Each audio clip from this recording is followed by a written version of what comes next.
gusto para mí estar acá.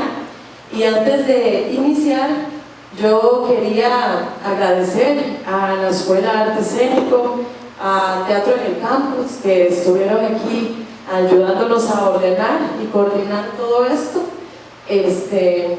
Y quisiera también felicitarlos y felicitarlas a ustedes, estudiantes, egresados, no sé ya, por estar en este taller tan importante.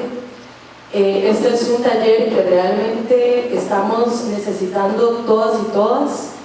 Es muy importante que empecemos a acercarnos a la plataforma CICOP y todo lo que conlleva en nuestro país para lo que es el trabajo en el sector independiente. Esta es una plataforma esencial que por mucho tiempo en nuestro sector pues hemos sido un poco alérgicos a esto, porque lo nuestro es estar aquí, ¿no? ¿Verdad? Corriendo, brincando, creando, pero a la hora de estar frente a una computadora y un sistema como este, pues nos inhibimos o creemos que esto no es para nosotros, y la verdad es que esto forma parte de nosotros y nosotras.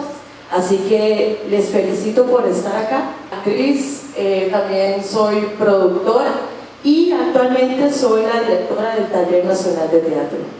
Es un gusto para mí estar aquí con ustedes. Hola, ¿cómo están? Hola. Bueno, mucho gusto.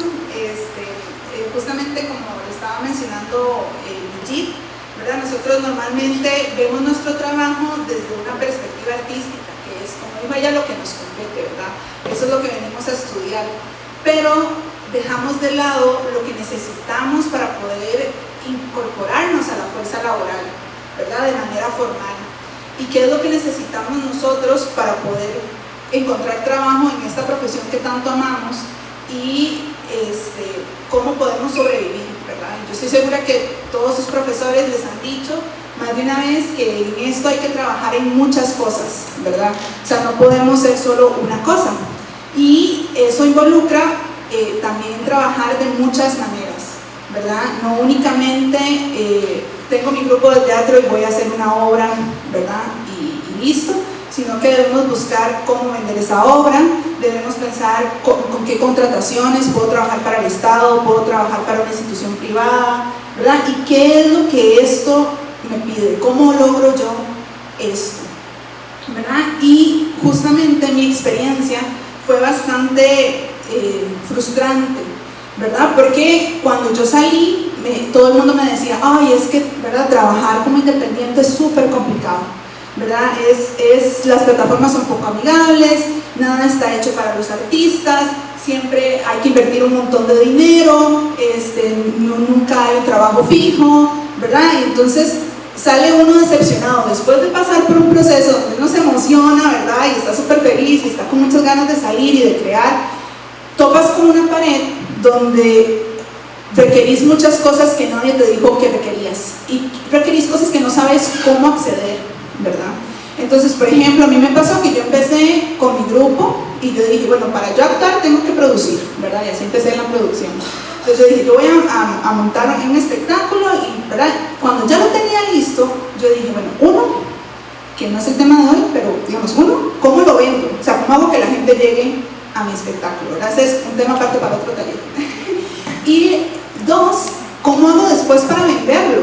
¿Verdad? Porque no se puede quedar en un fin de semana o en un mes de funciones en algún espacio que conseguí, sino que uno quiere que eso siga vivo, ¿verdad? Y para lograr esto tenés que estar en Hacienda, porque la gente, si lo vas a vender, te va a pedir factura, ¿verdad? Entonces, ¿qué requiere que uno esté en Hacienda? Que esté en la caja también, ¿verdad? Entonces hay que empezar por ahí. Tengo que estar en la caja y tengo que estar en Hacienda. ¿Y qué involucra esto? Esto involucra ser responsable de manera financiera, ¿verdad? Entonces esa es la parte que realmente es complicada para los artistas, porque nosotros normalmente no tenemos un trabajo de tiempo completo donde tengamos un ingreso fijo, ¿verdad? Entonces eso implica que tenemos que ser conscientes de que hay gastos fijos que tenemos como artistas, ¿verdad? Además del alquiler y de la comida y de los recibos, que eso lo tenemos que, ¿verdad? Todos. Además tenemos que pensar Resulta que para poder trabajar tenemos que estar al día con la caja. Entonces, tenemos que incluir estos datos, ¿verdad?, dentro de nuestro presupuesto. Y esto, se los menciono, es desde mi experiencia, ¿verdad?, y de las cosas que yo he encontrado que me funcionan. Entonces, yo agarro un presupuesto y pongo, bueno, todos los meses de fijo voy a tener esto y además voy a agarrar este poquitito para ahorrar, ¿verdad?, para mis vacaciones o para lo que yo quiera. Pero entonces, ¿qué pasa cuando yo como productora necesito subcontratar actores, actrices, necesito diseñadores, necesito, ¿verdad? Lo primero que tengo que revisar es que estén al día con la caja, y son muchos los que están morosos, ¿verdad? Porque es difícil, o sea, no es una cosa de que es muy fácil, solo seamos ordenados y pago la caja. Yo sé que es complicado, pero es algo que tenemos que interiorizar, tenemos que ir perdiéndole el miedo a estos datos, tenemos que tratar de acomodarnos, y sí, a veces no se puede, pero saber que si no lo podemos hacer, hay que pensar en buscar en qué momento tengo el dinero para poder, ¿verdad?, mantener la caja, porque es indispensable. Y también involucra Hacienda, que para todo el mundo, como es ahorita se aburren, porque ¿qué es muy cansado? Saber que tengo que hacer declaraciones del IVA todos los meses, y saber que tengo que presentar la declaración de renta a final de año, ¿verdad? Y eso involucra que seas ordenado, e involucra que tienes que llevar claro cuánto estás gastando y cuánto te ingresa. Y eso involucra que ustedes se vuelven, como yo tengo factura, necesito entonces que los demás tengan factura, porque si yo hago una factura y no tengo gastos que presentar, tengo que pagar un montón de impuestos, ¿verdad? Entonces, si yo hice una factura, yo necesito que cuando yo adquiero un servicio o un producto me hagan factura electrónica o de régimen simplificado, que son las dos opciones que Hacienda recibe, ¿verdad? Para poder poner que yo tuve gastos y que mi impuesto no sea altísimo, ¿verdad? Entonces, ya simplemente, aunque no vayas a trabajar con el Estado, requerís de estas dos cosas, caja y Hacienda, y eso requiere tiempo y esfuerzo, ¿verdad?, para mantener. Y es importante que, digamos, no son cosas imposibles. Si uno se asesora un poquitito, ustedes mismos pueden hacer su declaración, no es complicado, ¿verdad? Porque a veces uno dice, bueno, ya me salió el gasto del contador y me salió, ¿verdad? Pero entonces, si usted se asesora, usted puede mantener las cosas, porque no somos una empresa multimillonaria que tiene 1000 cosas, ¿verdad? Pero sí es difícil, lo que pasa es que no es difícil, lo que pasa es que hay que tener la intención de buscar estas cosas y en tratar de entenderlas, ¿verdad?, para poder mantenerlos. Eso es lo básico. Ya simplemente, aunque no vayas a trabajar con el Estado, requerís de estas dos cosas, caja y Hacienda, y eso requiere tiempo y esfuerzo, ¿verdad?, para mantener. Y es importante que, digamos, no son cosas imposibles. Si uno se asesora un poquitito, ustedes mismos pueden hacer su declaración, no es complicado, ¿verdad? Porque a veces uno dice, bueno, ya me salió el gasto del contador y me salió, ¿verdad? Pero entonces, si usted se asesora, usted puede mantener las cosas, porque no somos una empresa multimillonaria que tiene 1000 cosas, ¿verdad? Pero sí es difícil, lo que pasa es que no es difícil, lo que pasa es que hay que tener la intención de buscar estas cosas y en tratar de entenderlas, ¿verdad?, para poder mantenerlos. Eso es lo básico. Ahora, ¿qué pasa si yo quiero trabajar para el Estado? ¿Verdad? Porque esa es otra forma de trabajar, que como les dije ahora, hay que buscar todas las formas posibles. Entonces, si yo quiero trabajar para el Estado, no puedo simplemente llegar a el ministerio o llegar a una municipalidad o llegar y tocar la puerta y decir, me contratan, ¿verdad? El Estado tiene todo un proceso para asegurarse de que las contrataciones que se realizan sean transparentes. Entonces, ¿cuál es el método por el cual logra uno que lo contraten en el Estado para un proyecto de cualquier tipo del Ministerio de Cultura, del MELICO, del Teatro Nacional? Por la plataforma del Estado, que es SICOP, ¿verdad? Esa es la plataforma por la cual el Estado realiza sus compras. ¿Y qué necesito yo para estar en SICOP? Probablemente ahora los compañeros les van a explicar a más profundidad, pero yo les cuento que cuando yo empecé, yo dije, ya tengo caja, ya tengo Hacienda, ya puedo ir a trabajar, ¿verdad? Ya lo logré. No, tenés que estar en SICOP porque si no, no te podemos contratar. Y en mis tiempos, que puedo saber eso, me siento bien. En mis tiempos, el simple hecho de concursar para la compañía, ahora son becas, pero en ese momento uno concursaba y tenía que contratarlo por SICOP. Entonces me dijeron, bueno, usted para estar en SICOP primero necesita sacar la firma electrónica, digital. Si no tienen firma digital, es importante que vayan pensando en buscarla. Es una inversión que tienen que hacer. Vayan ahorrando de a poquitos. Si la mayoría aquí son estudiantes, vayan ahorrando de a poquitos y cuando ya puedan, van y sacan la firma, porque además es un salvavidas, ¿verdad? Pero la necesitan para SICOP. Entonces, una vez que usted tiene caja, tiene hacienda y tiene firma, puede ingresar a SICOP. Y no es que ahí se acaba el martirio. A mí me decían un montón, ay, qué pereza, no, yo me he intentado meter 25,000 veces, ay, no, yo pasé 3 horas metido ahí con el, ¿verdad? Llamando a SICOP para que alguien me atendiera y no logré, nunca lo logré. Sí, no es fácil, pero no es tan imposible. Tenemos que perderle el miedo a estas herramientas que son importantes. Cuando uno ingresa a SICOP, hay un tip, a la derecha hay un pedacito que dice procedimientos para usuarios. Ahí están todas las formas como de, ¿verdad? Que tengo que ingresar, que tengo que pagar timbres, que tengo que hacer esto, cómo mando una oferta, que cómo hago, todos los procedimientos están ahí, por lo menos para que se den una guía, ¿verdad? Ya después si tienen más dudas, pues ellos tienen servicio al cliente y todo el asunto. Yo he sufrido muchísimo, de verdad. Cada vez aprendo algo nuevo, cada vez que concurso yo digo, ya lo sé, ya lo manejo, ya sé cómo mandar una oferta, ya sé cómo conseguir trabajo en esto que yo quiero. Y siempre me sale algo que yo no sabía, siempre. Entonces hay que armarse de paciencia. Es un proceso lento, pero hay que armarse de paciencia porque salen muchas oportunidades ahí que no deberíamos desperdiciar y que a veces sucede que los concursos que sacan para contratar gente quedan desiertos porque nadie aplicó nunca. Y tal vez uno podía, pero no sabía cómo, ¿verdad? Entonces realmente es de sacar el tiempo y sentarse y hacerlo porque es sumamente importante. Y digamos, oferté y no lo pegué. Todo bien, aprendiste cómo ofertar. La primera vez que yo oferté, que es, digamos, uno se mete a la plataforma, pone qué es lo que se va a dedicar y le empiezan a llegar correos a uno. Salió la oportunidad de, en mi caso es producción, pero ¿verdad? Hay para producir esto, hay para actuar en esto, hay para hacer aquello. Entonces uno recibe el correo y se mete y revisa qué es lo que están pidiendo. Entonces, la primera vez yo me senté y leí, yo dije, uy, sí, buscan esto, ¿verdad? Y empecé, me piden un presupuesto, hice el presupuesto, me piden esto, ¿verdad? Y lo subo y me llega un subsane, que es cuando hay algo que no está bien, ¿verdad? Y entonces el Estado le da el chance a uno de corregirlo. No subí un documento que se llamara oferta, que es lo que uno hace. O sea, empezando por ahí es lo más básico, yo no lo sabía, ¿verdad? Entonces, y no tenía por qué saberlo, nadie me lo había enseñado, pero aprendí porque oferté una vez.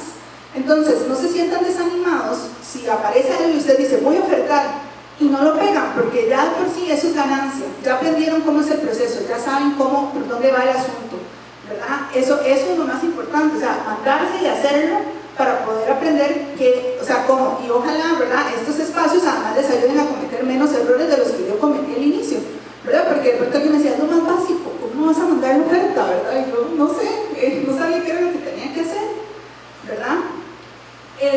Pero sí lo que les puedo decir es esto. En SICOP hay que ser muy específicos.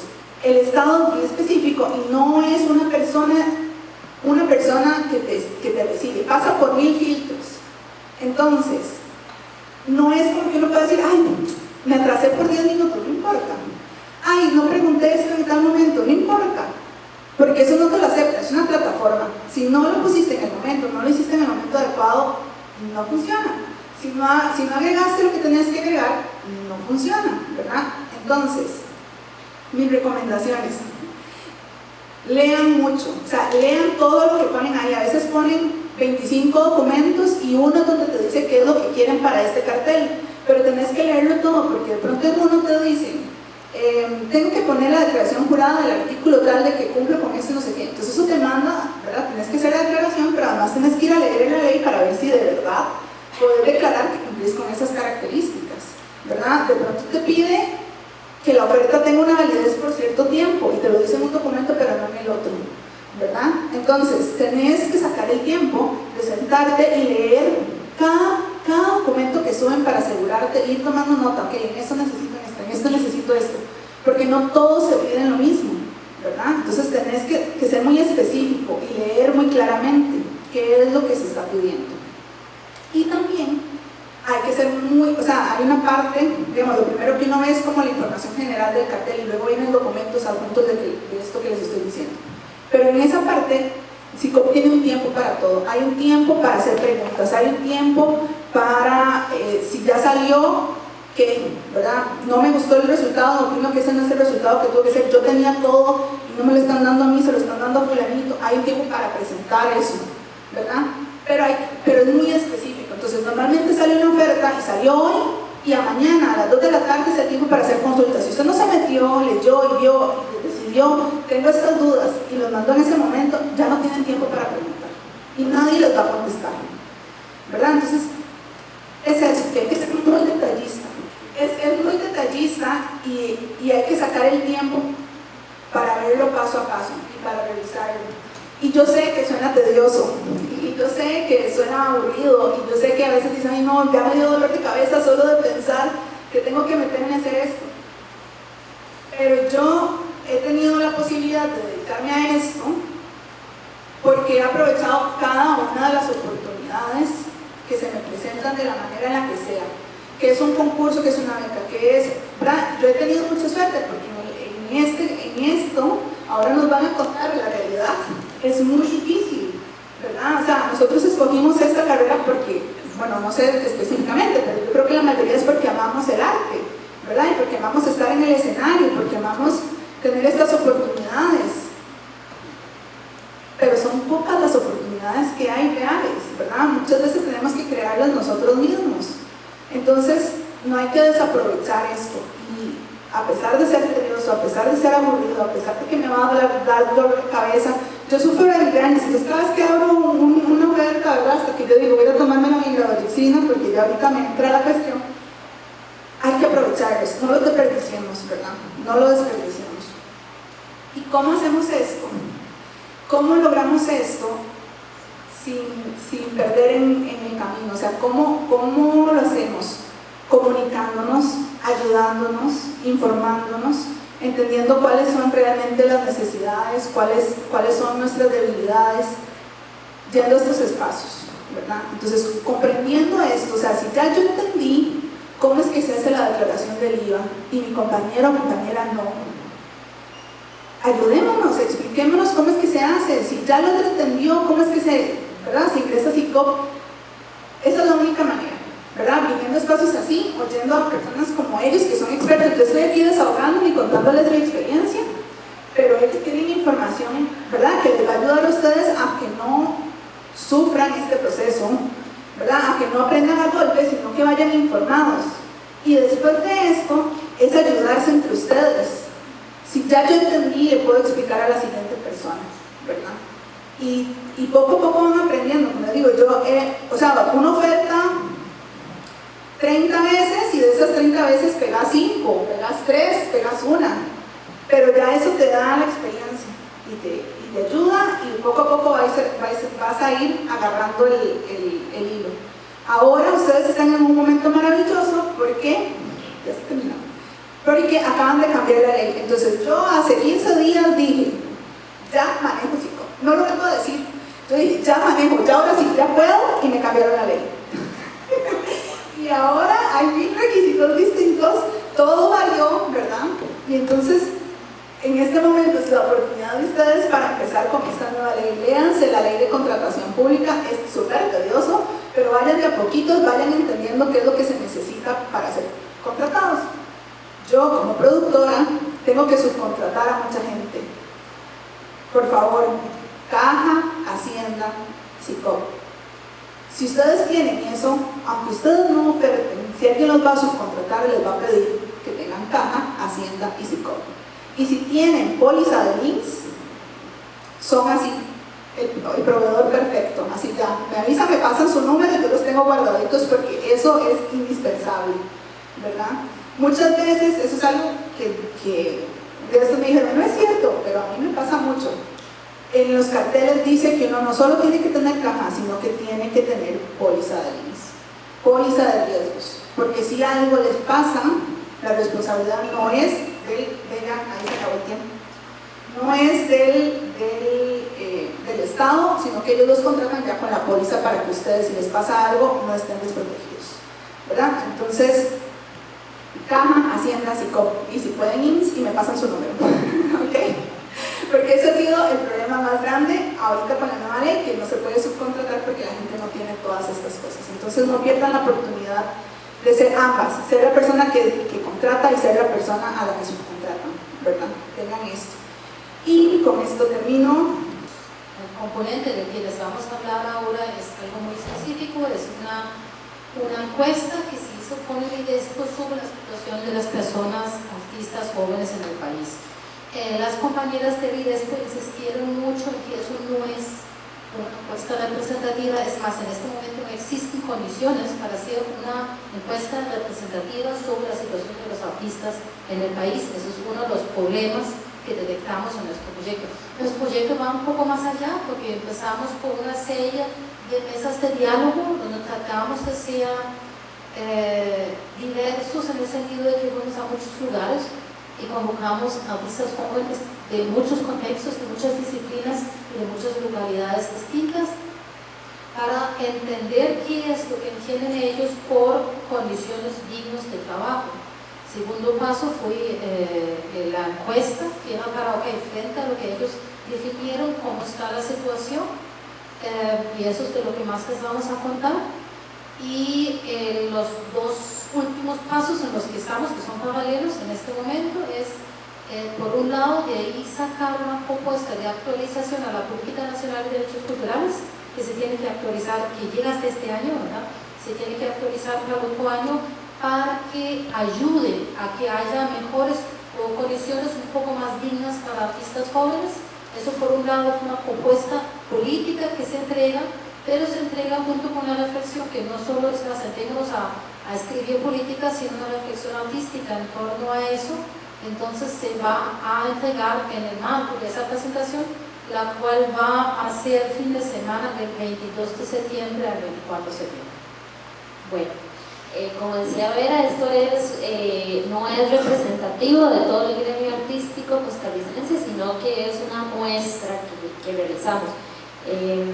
Acá aspectos importantes es que esta encuesta nos basamos en la definición de la UNESCO de qué es una persona artista, y dice que es toda persona que crea o participa por su interpretación en la creación o la recreación de obras de arte, que considera su creación artística como un elemento esencial de su vida, que contribuye así a desarrollar el arte y la cultura, y que pide que sea reconocida o que se le reconozca como artista, haya entrado o no en una relación de trabajo u otra forma de asociación. Con respecto al público meta de este sondeo, fueron personas, trabajadoras artistas en ejercicio entre 18 y 35 años, que fuesen costarricenses o extranjeras con 2 años de residir en el país y que reciben retribución económica o no por su quehacer artístico. Dada esta amplitud de concepto de artista y la complejidad para acceder a un marco de muestra sólida, se optó por un muestreo no probabilístico mediante bola de nieve. Tal vez a algunos o algunas les estuve mandando formularios y por favor llene esto y participe, porque no existe en Costa Rica una base de datos que diga estos son los artistas de Costa Rica, y mucho menos artistas jóvenes. En total se logró entrevistar a 204 personas. En su mayoría se identificaron con el género femenino, un 55.9%, costarricense 5.9%, y su edad promedio eran 27 años. El 55.4% de estas personas cuentan con estudios universitarios, ya sean completos o incompletos. El 24% contaba con algún estudio técnico en academias, institutos. El 20.1% aprendió el oficio de manera autodidacta o por tradición familiar, y que eran 17.6% y 2.5% respectivamente. Y finalmente un 9.3% contaba con alguna certificación recibida. Esta es la muestra de personas, y como ven, en tercer lugar habían personas de teatro. Profesores, educadores eran un 15.4%, músicos 10.8%, y en tercer lugar personas de teatro con 9.1%. Entonces, si pueden ver, Ustedes estuvieron ahí bastante presentes. En su mayoría, en los últimos 12 meses previos, mantuvieron las personas más de un trabajo, o sea, tenían más de un trabajo. El 55.4% reportó haber tenido 3 trabajos o más, 24% 2 trabajos y un 20% un único trabajo. Las personas trabajadores independientes como Glory fueron un 68%. Asalariadas 24% y ayudantes sin recibir pago 8%, que trabajaban en un promedio de 24 horas semanales, 30 en promedio, aquellas personas que reportaban un único trabajo o aquellas que reportaban dicha actividad artística como actividad principal. De las personas de trabajadores independientes, solo un 14% estaba inscrito en la caja, como dijo Glory Cuesta, y el Ministerio de Hacienda, o sea, las dos cosas. Situación que precariza las condiciones en las que las personas realizan su trabajo. Lo anterior se ve reflejado en que un alto porcentaje de personas indican que nunca se les reconoce el tiempo invertidos en ensayos, bocetos, invertido en cancelación, si les cancelan con un día antes, o pago correspondiente a pólizas de trabajo y o seguro social. Más de un 50% dijeron esto.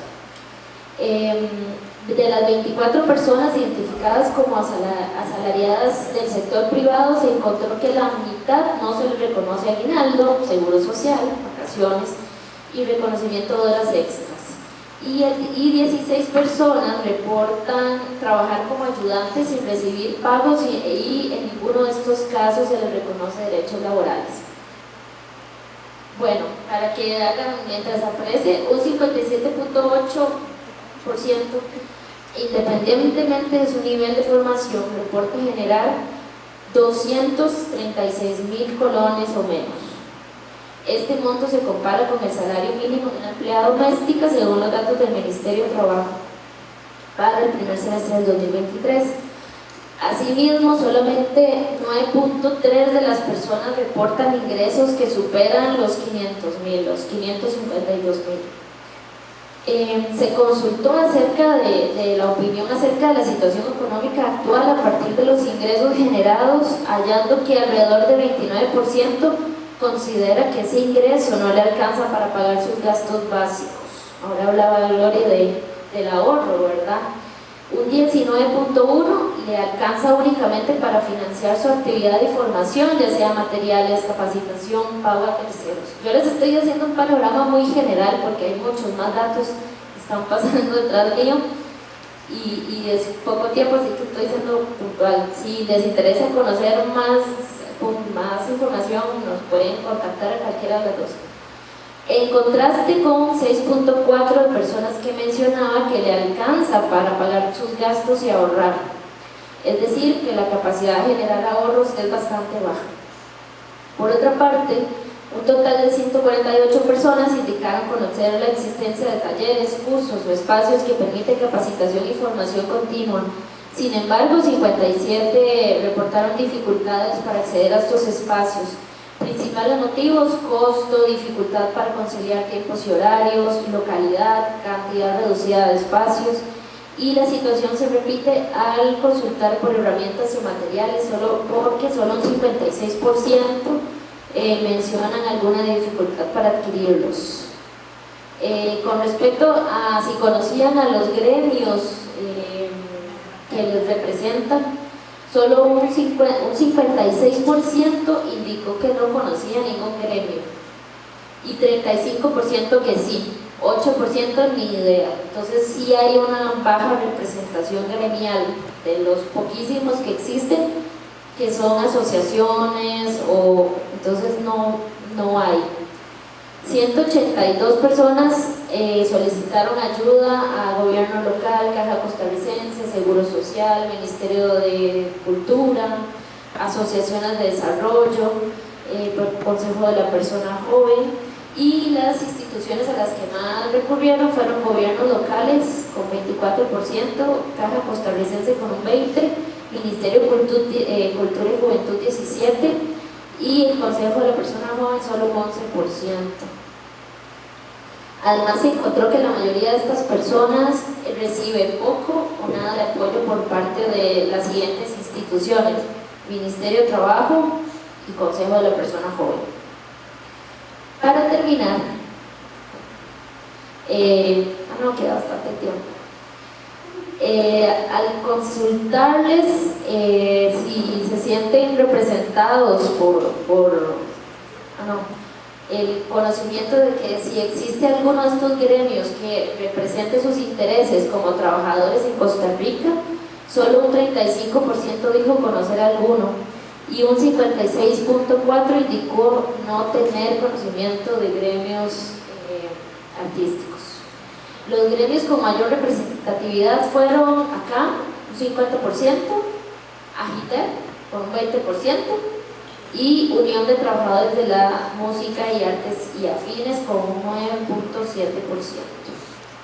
Bueno, yo les hice un resumen así súper veloz, ahí perdón por saturación de información, y todavía queda más, pero yo ya no les voy a dar más datos.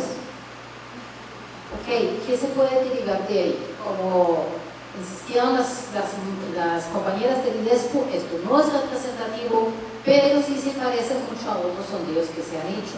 Entonces hay algunas tendencias que es parte de eso, lo que estamos trabajando en el marco de la propuesta pública y en otras propuestas. Pero específicamente ustedes, que son estudiantes por graduarse más o menos pronto. Hay un dato que es importante y que es un poco escalofriante. Es independiente del grado de formación que las personas que se preguntaron podían llegar a un salario mínimo, independiente del grado de formación. Y lo que aún es más difícil, porque cada quien ve cómo vive, digamos,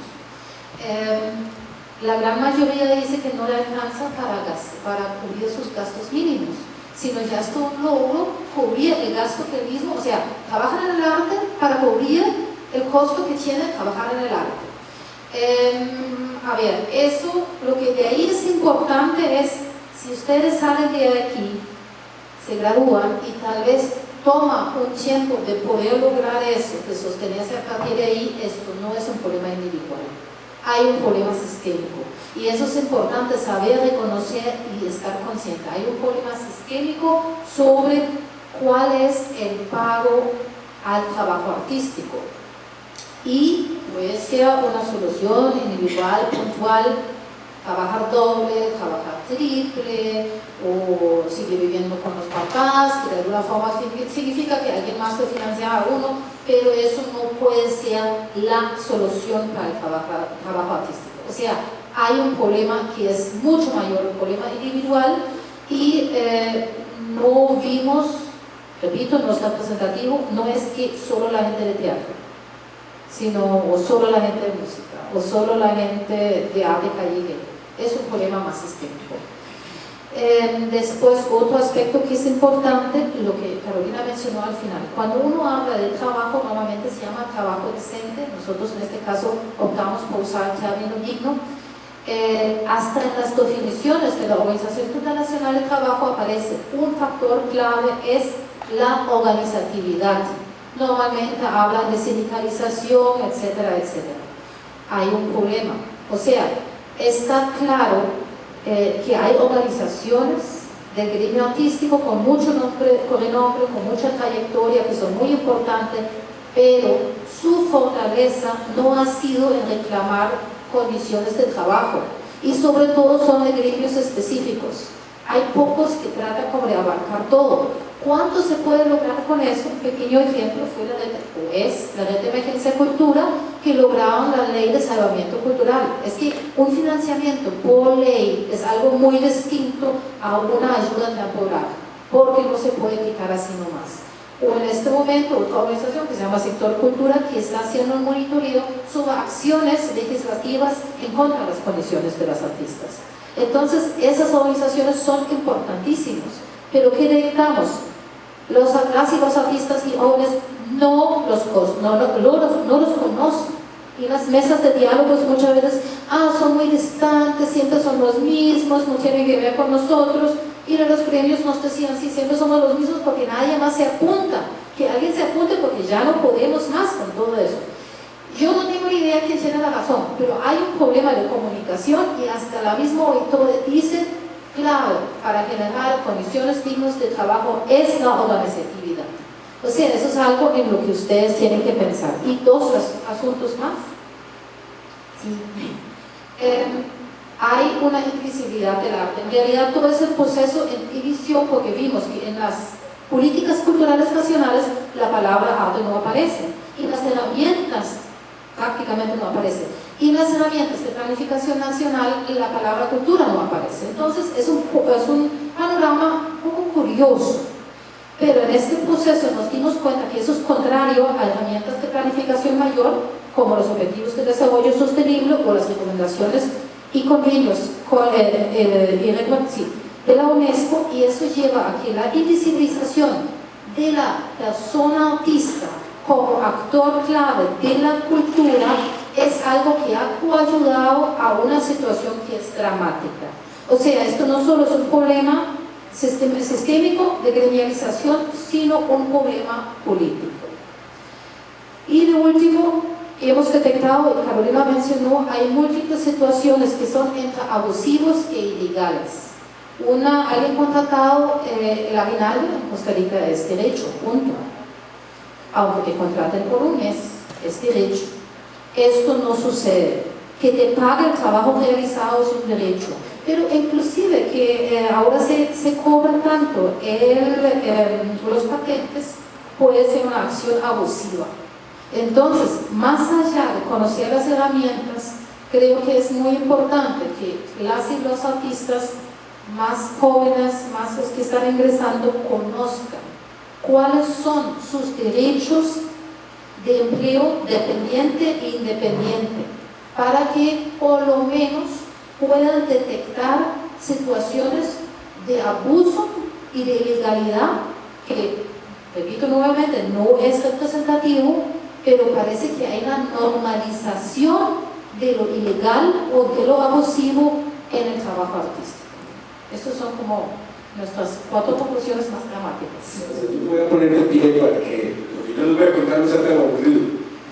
Es que la compañera dijo muchas cosas de mí, pero no dijo que yo también soy egresado de teatro, y no dijo que soy egresado del Taller Nacional de Teatro, y que hoy día trabajo sí con la institución pública, pero que tengo alguna experiencia de teatro, y que estoy aquí realmente porque me interesa el tema de la cultura financiera de los artistas. La cultura tributaria de los artistas es importante. O sea, no nos podemos hacer la vista gorda de entender que vivimos en una Costa Rica donde hay que tributar. Y para tributar hay que tener, lo que decía Gloriana, organización financiera del dinero que yo recibo. Pero yo, muy concretamente, lo que vamos a hacer es ver algunas cosas muy por encima de SICOP y qué es lo que necesito yo para poder ofertar el SICOP. Y es que lo primero que vamos a hacer es, ¿alguien sabe qué significa SICOP? No. Ok, muy importante. Sistema integrado de compras públicas. Quiere decir que todo lo que el Estado compre o todo lo que el Estado subcontrate tiene que ir a través del sistema integrado de compras públicas. Y ahí hay una de las principales, de los primeros elementos. Vamos a la primera lámina, por favor. La primera lámina, mira, parece que no está la imagen. Bueno, la otra pregunta, no importa. Mira, ahí está. Ok, sí. El paso número uno que tenemos que hacer para poder participar en el sistema integrado de compras públicas es tener una cédula, tener una firma digital. ¿Quiénes de ustedes tienen firma digital? Menos usted. Usted sí tiene firma digital, ahí la dan como usted. Ok, no importa. ¿Quién más tiene firma digital? ¿Ah? ¿Nadie más? ¿Cómo cuánto te costó más o menos? 32.500. O sea, esa plata es una plata que tenemos que ya que prever, porque la cédula, la firma digital hay que tenerla. No hay forma. Es más, yo no sé cómo matricula en la Universidad Nacional. Debo necesitar seguramente firma digital también para matrícula. Todavía no. de acceso. Ok, entonces, esto es lo más importante, anterior. Uno de los pasos más importantes para poder participar en el sistema de compras públicas es tener disponible la firma digital y tener ese presupuesto, que es un presupuesto de más o menos 30.000 colones, y eso hay que ir directamente al Banco Nacional de Costa Rica a pagar la firma digital, ¿verdad? Yo creo que por aquí yo hago una, pero creo que es eso mismo que está ahí, en realidad no tengo que mostrarles, es eso mismo, el banco te autoriza y ahí en un chip está toda la información, ¿verdad? Y entonces esto es un requisito, ¿verdad? Es un requisito tener la firma digital para poder participar en cualquier evento. Dígame. Sí, es una vez, pero la licencia tiene vigencia por 5 años, por ahí de 4 o 5 años, ¿verdad? Entonces, cuando ya caduca hay que volverla a actualizar. Ok, vamos al siguiente lámina, por favor. Ok, el paso 2, además de tener la cédula digital, de la firma digital, tengo que pasar por el CER, y el CER es el otro sistema, el sistema electrónico del reconocimiento. O sea, lo primero que tengo que hacer, para que esto fuera taller, ustedes quizás pueden seguirme ahí con sus teléfonos, pero ustedes pueden entrar. Lo siguiente que hay que hacer después de tener la firma digital es integrarse o registrarse en el CER. El CER es el sistema electrónico de reconocimiento, y entonces miren aquí la ruta que hace, ¿verdad? Es un sistema donde tengo una autorización digital simple, ¿verdad? El CER, o sea, los 3 sistemas de información se juntan. Por lo tanto, tienen necesariamente que tener todos esos elementos ahí para poder tener, estaba medio gritando, mira que no sé usar ni la voz, qué barbaridad. Bueno, ok, entonces el sistema electrónico de reconocimiento es realmente lo que nos permite, ¿verdad? Lo que nos permite que el sistema de información sepa quién soy yo, ¿verdad? Sepa mi número de cédula, sepa el número de cédula, si soy una persona física, si soy una persona jurídica, ¿verdad? Ahí entonces establece qué soy, ¿verdad? Entonces aquí es importante, si alguno de ustedes tiene su propia empresa hoy día, entonces también debería de ser reconocido por el CER, además de ser reconocida la empresa. ¿La empresa cómo se reconoce? Bueno, a través de precisamente la personalidad jurídica, ¿verdad? Que tiene un número específico. Entonces después entonces de tener la cédula digital, estar incluido en el CER, el siguiente paso es el psicólogo. O sea, a ver, tengo entonces esos 2 elementos. Sí, una pregunta con las personas jurídicas, digamos. Tengo que tener una firma digital para la persona jurídica. Correcto. Ok, entonces sería toda otra, digamos, como el mismo procedimiento, pero para esta entidad, digamos, compañía independiente. No, o sea, si usted es el dueño de su empresa, si usted tiene su cédula jurídica y usted es el gerente, usted se inscribe como persona, pero cuando se inscribe como persona, inscribe su empresa. Su empresa tiene que tener un número específico de cédula jurídica. Entonces es Pedro Pérez, dueño de la empresa M, que tiene tal número de cédula jurídica. Vamos a la siguiente lámina, por favor. Está la marca comercial que se puede registrar en Hacienda y la Secretaría Jurídica, que es más recomendable para el área artística, pero además la marca personal, con la cédula física o hacer el trámite para tener una página sobre. Bueno, yo creo que eso es una muy buena pregunta. Entonces, aquí lo que pasa es que deberíamos entonces tener algunos elementos de mercadeo y comunicación que nos ayuden a definir eso, ¿verdad?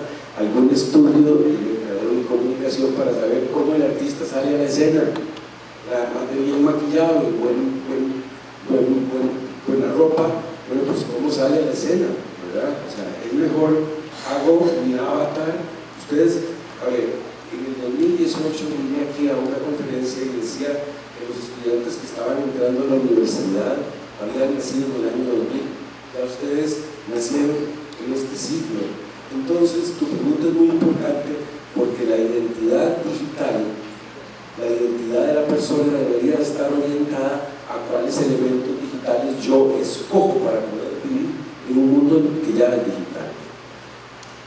rescatar tu pregunta. Tu pregunta significa que el artista debería de cuestionarse cuál es su identidad digital y cómo se va a posicionar en redes, cuáles son sus características, cuál red va a seleccionar. Y entonces ahí me voy a llamar a Álvaro en red o me voy a llamar el show de Álvaro, ¿verdad?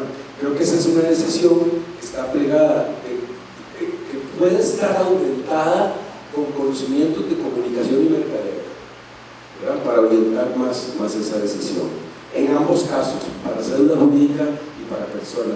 Al fin y al cabo es cómo nos vendemos, cómo saberse vender mejor. Podemos pasar la lámina, por favor. Ok, el siguiente paso, no el anterior. El siguiente paso es esto, SICOP, ¿verdad? Ustedes me pueden seguir, pueden buscar sicop.gov.cr. A ver, algo que no dije antes, tampoco trabajo para el Ministerio de Hacienda ni estoy haciendo propaganda para el Ministerio de Hacienda, ¿verdad? Simplemente estoy aquí en la compañía del CGR, trabajo para la Contraloría General de la República y en realidad estoy aquí porque el tema me parece que es muy importante para los artistas, ¿verdad? Entonces, el tercer paso es simplemente integrarme a SICOP. Tengo cédula, estoy en el SER y ahora sí me integro a SICOP. Y ahí es el paso más importante, porque en la siguiente lámina viene entonces el registro de usuarios. Y aquí es donde respondemos a tu pregunta. Yo me registro en SICOP como institución o me inscribo como usuario proveedor. ¿Cuál de las dos formas? ¿Verdad? Pero si me inscribo con la segunda, como usuario proveedor, creo es la mayoría de ustedes, entonces es importante empezar a definir cuál es el producto que yo vendo. Porque si SICOP no tiene a ningún artista ahí, entonces no hay nada que vender. O sea, SICOP es un robot que entre más información tenga, más información puede dar, ¿verdad? O sea, entre más ofertas de artistas tenga, más información voy a recibir. Hace algunos días, revisando este tema, me encontré con una licitación de la Municipalidad de Santana que decía productor artístico. Y entonces yo digo, mire, este es el ejemplo para traerlo a la escuela de teatro. ¿Cómo así un productor artístico? Y me pongo a leer y resulta que entonces es un productor artístico que tiene capacidad para subcontratar un montón de inflables, contratar payasos, contratar pintacaritas, contratar por ahí algo para vender, ¿verdad? Pero de arte no tiene nada. Bueno, entonces no muy grosero. De arte tiene menos, ¿verdad? O sea, un producto artístico que está bien, puede ser, o sea, bueno, me contrato inflables y todo lo que dije, pero entonces, ¿dónde está la participación? O sea, ¿por qué SICOP no puede contratar, por ejemplo, un productor artístico que en su producto venda un carnaval? Se puede mantener el pintacaritas, se pueden traer más payasos, payasitas, en fin, circos, ¿verdad? Entonces, la diversidad de contratación tiene que residir en SICOP. Si SICOP no tiene información, nos va a seguir pasando el problema sistémico que usted acaba de mencionar. Somos invisibilizados por el mismo sistema porque ni siquiera nos hemos sentado a decir soy productor artístico con capacidad para vender carnavales en diciembre. Soy productor artístico con capacidad para juntar a 10 artistas que tienen capacidad para vender 5 pintacaritas y 5 payasos en 10 minutos. Entonces esto nos invita a un tema que yo quiero apuntar aquí, y es hay que desarrollar redes de colaboración. Es un tema importantísimo para el CAP, es un tema importantísimo para las escuelas. Las redes colaborativas entre ustedes son las que pueden llegar a definir si alguien mañana necesita 3 actores para estar en lápices para una filmación. Esas son las redes de colaboración que me parece a mí que son muy importantes de empezar a inyectar y seguir adelante. Entonces, una vez que yo registro como usuario, vamos a la siguiente lámina, ¿verdad? Ahí cuando ya decido si soy usuario físico o si soy usuario jurídico, entonces tengo que entrar por algunas de estas opciones. Algunos de los extranjeros que puede ser que estén acá también tendrán que ir por el lado que le corresponda, ¿verdad? En este caso específico sería, digamos, vamos a seguir por el lado de lo nacional. Si yo soy un actor de teatro y si soy director de teatro y quiero ofrecerle a la Municipalidad de Alajuela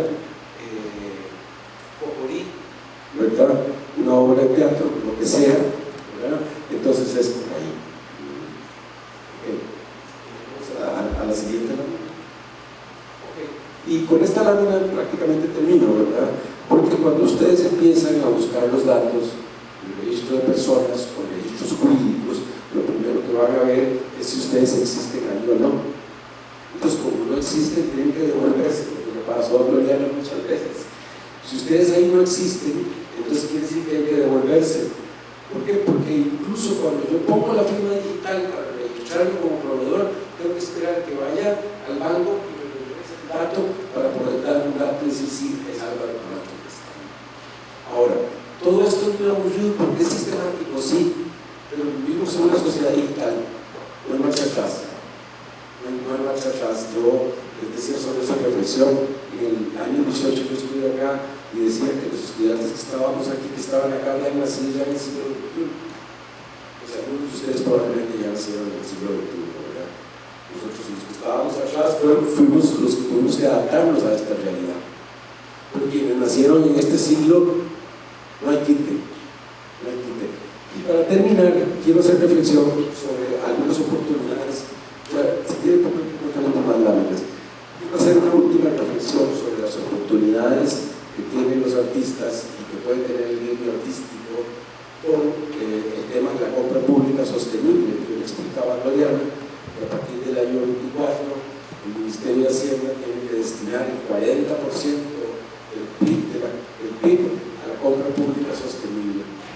Eso significa que si nosotros los artistas no hemos ido al Ministerio de Hacienda a decir yo le vendo tal producto, tampoco lo van a comprar.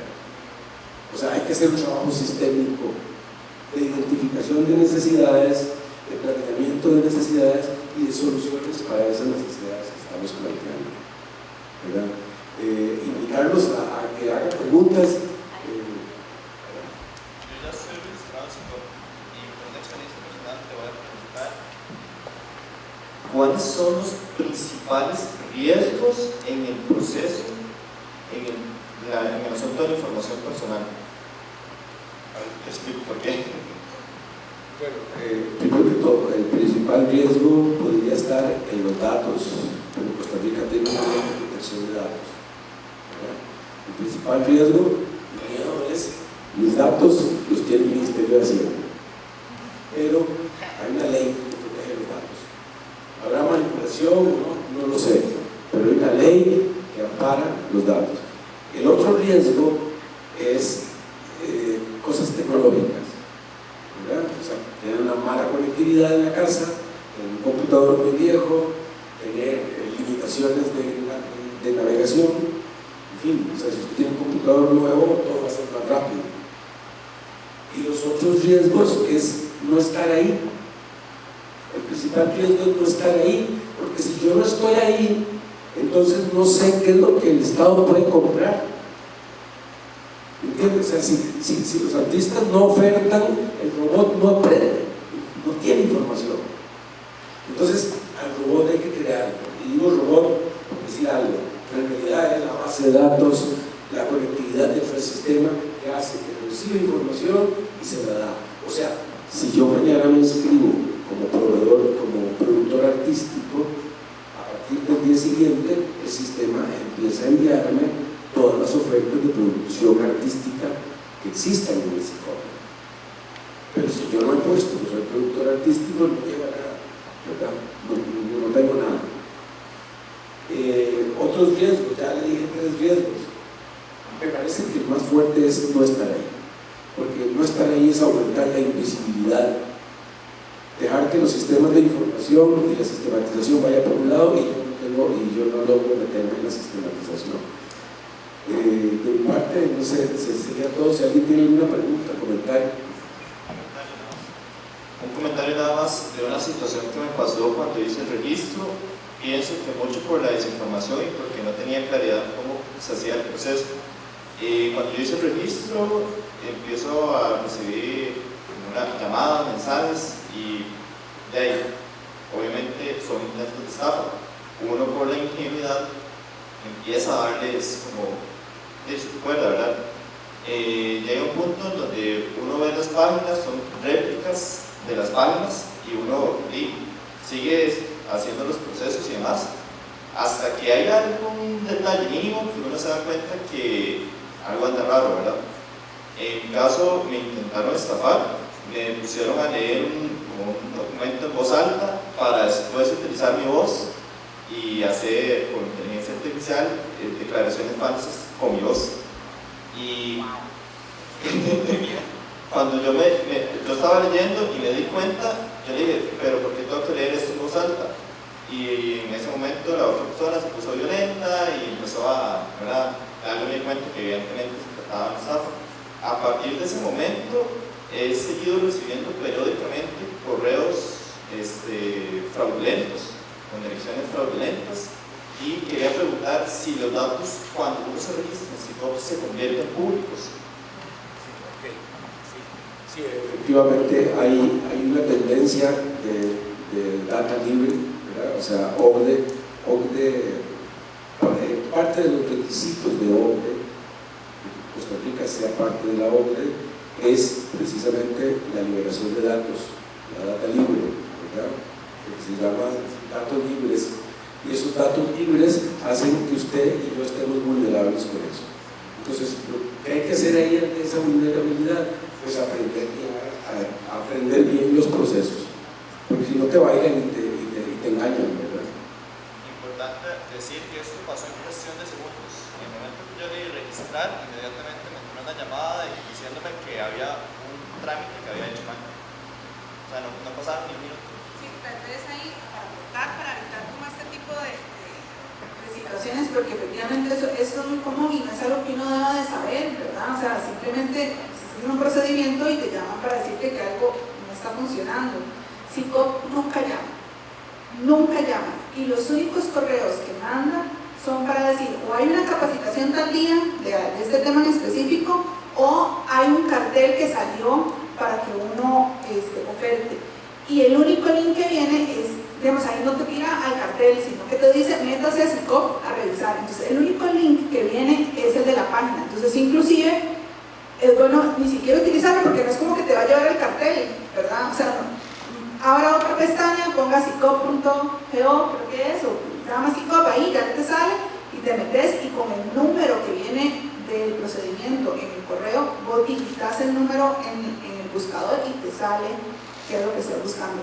Nunca acepten llamadas de SICOP, nunca contesten un correo de SICOP, y nunca, digamos, se meten a ningún link que le manden por correo, porque SICOP no lo hace. Entonces eso es súper importante para que no les pase eso, y empiezan a pedir datos. Y yo he oído de gente que les vaciaron una cuenta, ¿verdad? O sea, ahorita todo, o sea, es que en cualquier lado donde usted ponga sus datos puede recibir llamadas para que le hagan estafas, ¿verdad? No solo SICOP, sino en todo lado. Entonces sí es muy importante tener cuidado con eso. Sí. Sin embargo, conforme pase el tiempo, el robot va a ir liberando más información que yo puedo cuantificar y que yo puedo estimar. Entre ellas, cuánta plata, por ejemplo, gastan las municipalidades en todo un año en eventos, en contrataciones de productores artísticos, que son estimaciones que hoy día no tengo, ¿verdad? Creo que levantaste la mano. Sí, adelante. Es un tema un poco distinto.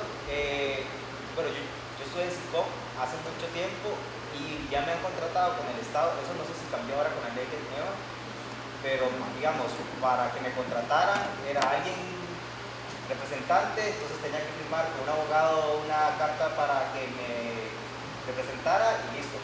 No sé si todavía está eso o ya. Pero eso fue hace como menos de un mes. Sí, no creo, y se marcaron. No, la ley de contratación administrativa cambia en diciembre del año pasado. El 1 de diciembre del año pasado cambió, y a partir de ahí el nuevo rector de compras públicas es el Ministerio de Hacienda, ¿verdad? Antes todo estaba en Contraloría General de la República, ahora no. Ahora es una parte, las compras grandes, carreteras y cosas grandes que da en Contraloría, pero las compras comunes están en Ministerio de Hacienda. De mi parte sería todo. Inicio, lo primero que hay que tener, que ustedes nos dijeron que es el seguro social, ¿verdad? ¿Qué seguro social hay que tener? Porque yo tengo entendido que, digamos, cuando uno tiene 25 años, tiene el seguro del papá, yo en mi caso ya soy mayor de 25 y tengo un seguro independiente, ¿verdad? Entonces, ¿qué seguro social se debe tener para luego brincar a Hacienda, que es el seguro básico?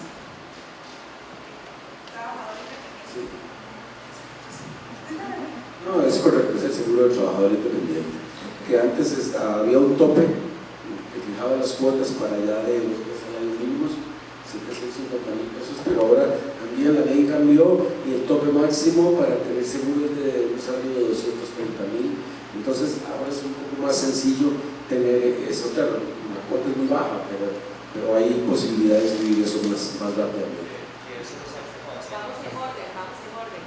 Sí, no, ok, entonces ya tenemos el seguro. Para Hacienda hay que pagar algo, digamos, aparte de inscribirse, hay que hacer algún pago.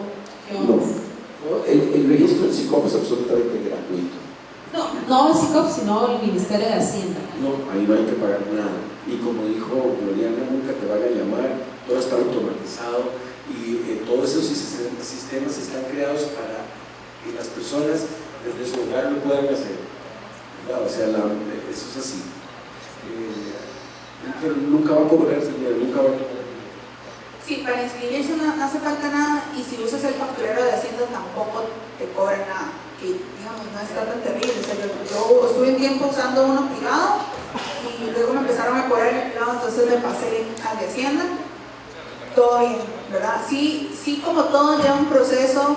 Digamos, importa también que hay que instalar componentes, que hay que, ¿verdad? Como para que el programa funcione en la computadora de uno, pero ya una vez pasa ese proceso medio complicado, ya el proceso es bastante sencillo, entonces yo les recomiendo ahí como usar ese facturero para que no tengan que pagar una mensualidad para tener sus facturas. Y para terminar, quien se haya inscrito, no dejar abandonado, porque lo peor que le puede pasar a uno es que le cobren una multa por no declarar, ¿verdad? Y las multas van desde 2 salarios mínimos hasta 3, 4 y 5, ¿verdad? Personalmente me tocó pagar una multa de 450.000 pesos en un momento donde para mí la plata la necesitaba por ser para otra cosa. Nada más iba a decir que en Hacienda sí hay que pagar mes a mes IVA. Lo tenés que reportar en un formulario, creo que es, y se paga todos los meses. Y lo que dice Álvaro es muy importante, porque si ya dejan de ser trabajadores independientes, tienen que hacer un proceso para desinscribirse en la caja y en Hacienda. Si no, le siguen cobrando y llegan esas multas millonarias. Y ahí hay otro aspecto importante. Muchas personas artistas al fin y al cabo no trabajan todo el tiempo como trabajadores independientes, sino tienen un empleo, bueno, lo que nosotros vimos, ¿verdad? De todo. Pues estás asegurado por tu empleo, y eso no quita que tienes que tener el seguro de trabajador independiente en un momento específico. Ahora tienes que tener el seguro del INSS.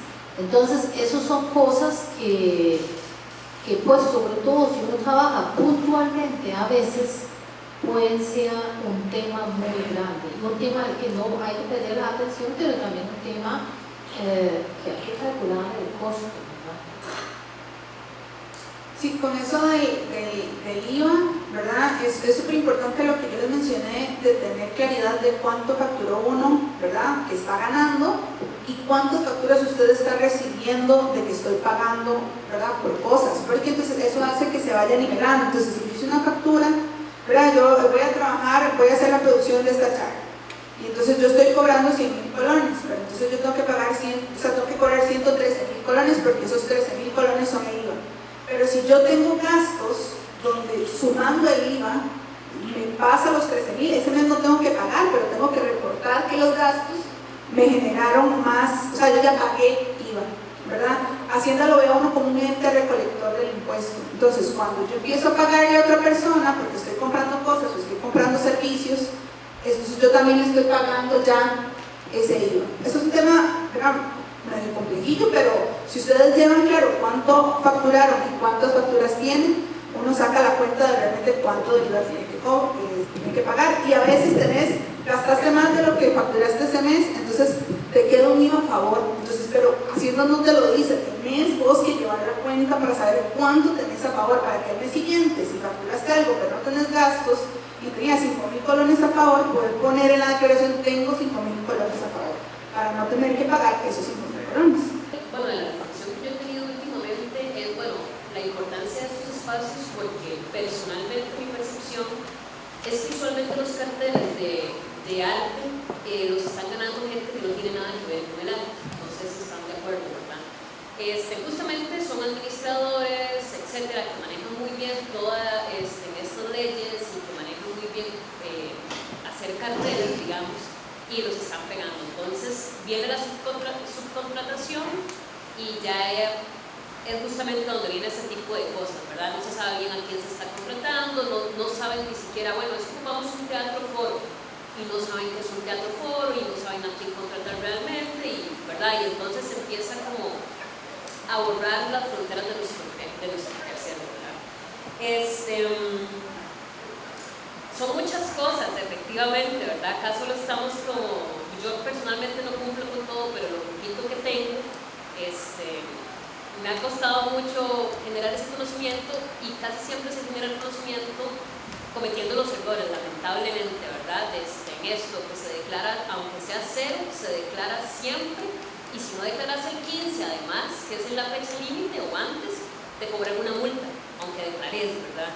Entonces es importante saber ese tipo de cosas. También es importante que, aunque es muy tedioso, hay tutoriales perfectamente detallados que te permiten vos mismo hacerlo. O sea, yo misma me inscribí a Hacienda con un tutorial de YouTube, no me costó nada de dinero, me costó mucho tiempo, pero para que tampoco entonces crean como, porque hay gente que sí, que tiene el dinero y lo paga y se lo hace, pero también ir generando ese aprendizaje de autogestión, ¿verdad? Es importante, ¿verdad? Desde mi perspectiva.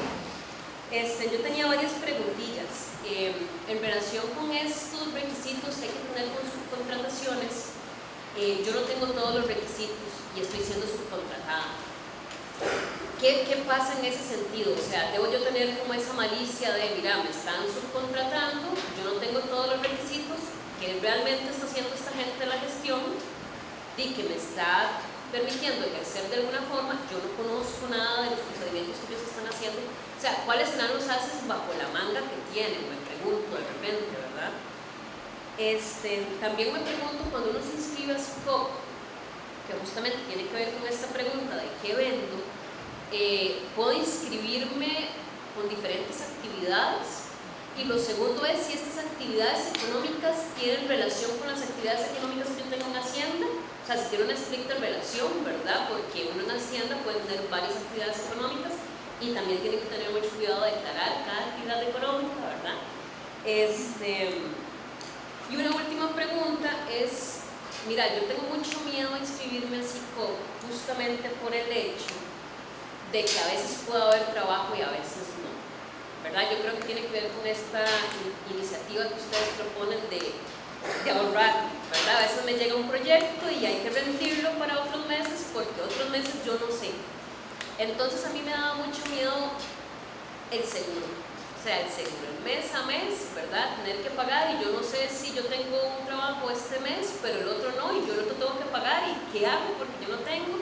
Entonces, sobre todo mi pregunta es, ¿qué recomendación nos pueden dar? Si es esta la de ahorrar, te llega un proyecto, visionar, no sé, 3 meses de seguro, y pum, los guardar, ¿verdad? ¿Cuáles son esas estrategias que tal vez ustedes, que han estado más moviéndose en estos lugares, nos pueden dar para poder tener ese perfil e idealmente poder estar contratados, ojalá más tiempo, con proyectos que nos den más solvencia económica y, bueno, ir subsistiendo, ¿no? Entonces, un poquitito esas 3 preguntas. Muchas gracias.